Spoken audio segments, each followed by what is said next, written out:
una. Kala mo, nakadubi. Siya daw yung matapang mag-defend, pero di sumali nung kasali si Looney. Una sa lahat, nung Hulyo pa sana to ginanap. Kaya ako'y nagsuspecha kay Arik. Para makapaghanda ng mas mahaba, pina-adjust yung petsa kay Arik. Sinusulit pandaraya, palibhasa malapit siya kay Arik. Tumpusi, alagang-alaga, talagang malapit siya kay Arik.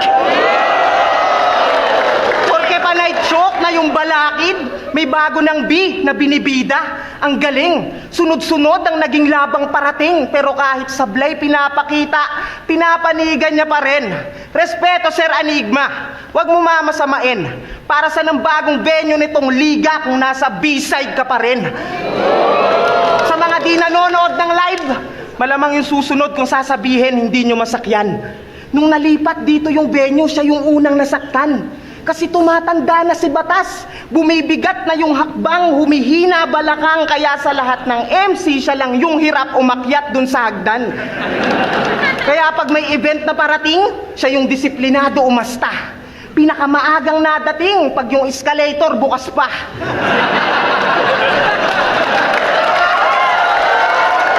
Pero ang Batas pag nasampa, talagang masakit pag nakasuhan. Tung Batas pagkasampa, ang masakit kasukasuan. Kaya pala ako rayuma sa tuhod. Sa'yo mismo yan ang galing.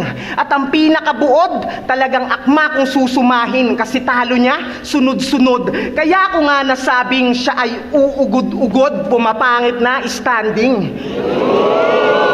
Ang huli, nung second sight, nang siya'y lumapit sa hurado, wala ba akong nakuhang round at ang dami pang reklamo?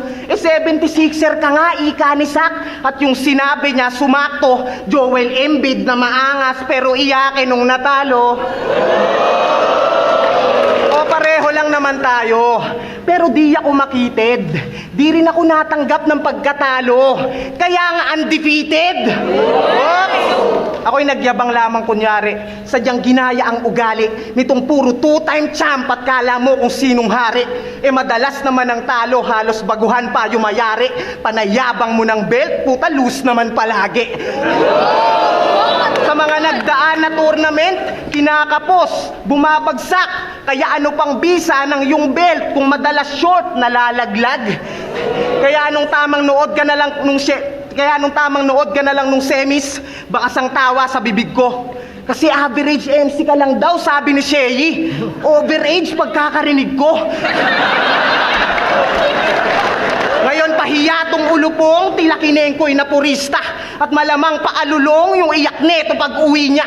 Sa kahihiyang di niya malulon, ilang buwang di magpapakita. Yung Batas magkukulong, ganun magbigay hustisya. Recycle na naman, ano ba yan, nakakaumay. Puro na lang paratang, pero wala namang patunay. Ikaw, yung linya mo kay Sak na 100, wala ka 50, talaga namang ang husay. Kaso sa pagkaalala ko, ginamit ko na yun kay Spade nung isa buhay. O nadinig yan ng lahat, sarili kong pera na iskema, pasimpleng kinagat.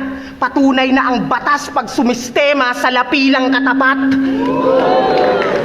Yun na yun, puro ingay, walang sining. Kaya yung pangalan sablay meaning. Kasi naturingan kang Batas pero panira ka sa hearing. Grabe bumitaw, kumanigaw, daig pa boss. Pero paninindak mo ay hilaw sa akin, hindi yan tatagos. Kung kay J-Skill sumingaw at di umubra tong bastos, ba't ako matatakot sa sigaw na dinaig nung boy paos? Tsaka di nyo ba napapansin? Bihira lang pumunchline ng madiin. Madalas kinukumpara lang yung sarili sa maangas na dating. Tipong, tattoo artist sa kutsong. Tsaka bahistang magaling. Kalbong maraming propesyon. Ako si Johnny Sins. Yeah. Oo, ganyan siya lumetra. Tapos galit yan sa pakwela. Pero yung estilo niya, bumibenta lang pag ginagawang komedya. Pag ginagawang komedya, tapos astang Diyos pa tong putang inang to. Sa mga tunay, alam nyo, walang sinabi ang Panginoon na matapobre dun sa squatter na santo. Tsaka di mo ba mapagtanto, nakakangawit mga rounds mo. Kaya nga pag nakikinig sa'yo si Arik, madalas siyang nakaganto. O nakakabagot ng yung tagpo sa kahambugan mo na anyo. Kaya paanong di nakakangawit kung puro lang pagbubuhat bangko. Pero sige lang, gawin mo pa. Yung mga hirit mo't buga, pero di mo lang napupuna. Pag nakikipagpataasan ka ng ihi, sa balbas mo lang napupunta. O, wag mo nang itanggi pa. Kaya nga nilalait ng iba. Kung ba't yan nabansag ang bulbol, kasi nga mapanghina. Kasi nga mapanghinat dahil di ka nag-aahit. Sindi na lang ng makatulong. Total may halong grand pas breath, tsaka mas okay yan pag full grown. Kaya simula na ng himayan. Total mahaba-haba yan. Mukhang makati sa throat, parang good shit na halaman. Suwabe yung approach, sa lalamunan gumagapang. Pagsayad siguradong choke, malamang may tatamaan. Kasi sabog, sisilaban, sa chongking paraan, tsak maaalala mo si Spade pag sabong pinalaman. Tapos papasinde ko pa ng libre para sakto bilang ganti sa mga sinabutahe mo't natalo. Kaya nga tila drogang binalato kasi magsisilbing responde sa mga nakuha mong panalo. Anong akala nyo? Tipikal?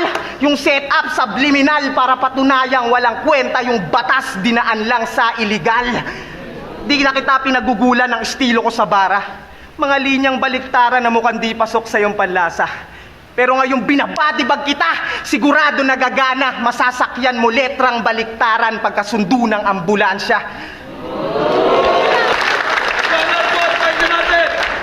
Yeah! Pambababoy ng ina. Yan ang mga ideya niyang panlaban. Pinapagana yung bumbilya gamit ilaw ng tahanan.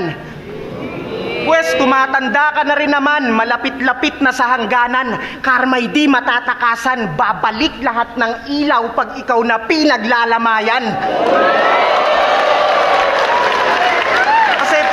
Kasi puro damay nanay, kakaumay, kakasawa. Puta, nag-FB ka na lang sana. Doon ka tumambay sa samahan ng mga hiwalay sa asawa. Oops! Di lang basta chismis. Konektado pa sa punto. Talagang iniwan niya ng misis, kaya nga natuto siya magluto. At nung pinindeho si Damuho sa metal na nakinig, nang di na makaramdam ng kilig at para mapagpag yung ipot niya sa ulo, nakipagbalian na lang ng leeg. Kaya pala laging ginagamit yung salita na ring. Baka sakaling masaklolo. Yung bisa ng singsing nila ng asawa niyang nagsolo. Ang masakit siya na niloko, pinagmukha pang bobo. Kasi batas daw ng Pinas pero di nakatanggi sa diborsyo. Kaya wag ka nang umaasta-asta na mataas-taas kaibigan. Mabatas-batas ka pa basta-basta ka lang iniwan. Di naman siya basta pinalitan. Iniwan siya sa dahilang sobrang hilig kasi sa nanay, pinagnasahan pati biyenan. Puta, family stroke. Parang battle din bro. Yung wordplay in-apply mo sa relatives mo. Kasi yung batas, kalaguyo ni biyenan. Yun ang mother-in-law. Pero seryoso, mukhang ang konti nang dumalo. Kasi di ko alam kung bakit. Porke tropa mo si Arik, palagi kang sinasabit. Kahit marami dyan, wala nang interes kung nakalista ka sa bracket o makita na may battle sa mga event at racket. Mukhang mas maigi pa kasi yung mga rookie na may talent, habang tong mic, itinatabi, total ang hirap na i-market. Oo, laos ka na kasi, pero sabi ko palag. Total si Arik malaki yung salapi na nilapag. Para sa sulat ko nga ani, puta pera na agad. Pagtanggap sa mark money, mga setup ko bayad. Kaya tulad ng laban niya kay Price, yan ay basag din sa akin. Tila sa batang pasaway, siya'y matandang iyakin. Oo, sa simpleng 4 bars may sinadyang isalin. Reference ay Rostar kasi tong Mark beat sa akin. Kasi di nagpapabayato sa laban, magsulat at sa ulo. Pagdating sa handaan, numero 1, kaya parang fruit salad. Kumpleto sa sangkap na di mo madadaan sa luto. Ngayon tapos na ako mang insulto. Dahil may napahiya, hindi malabo at siguro, siya na yung susunod na flip-topper na itatampo kay Tulpo.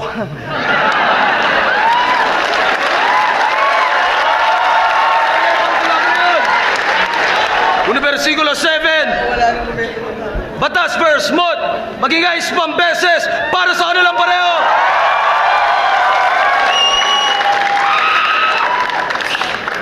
At maging ayos pang beses para sa sarili nyo. Maraming salamat ulit sa lahat. Ang boto ng Urado, 5-0. Maging ay tayo lahat para kay Mot.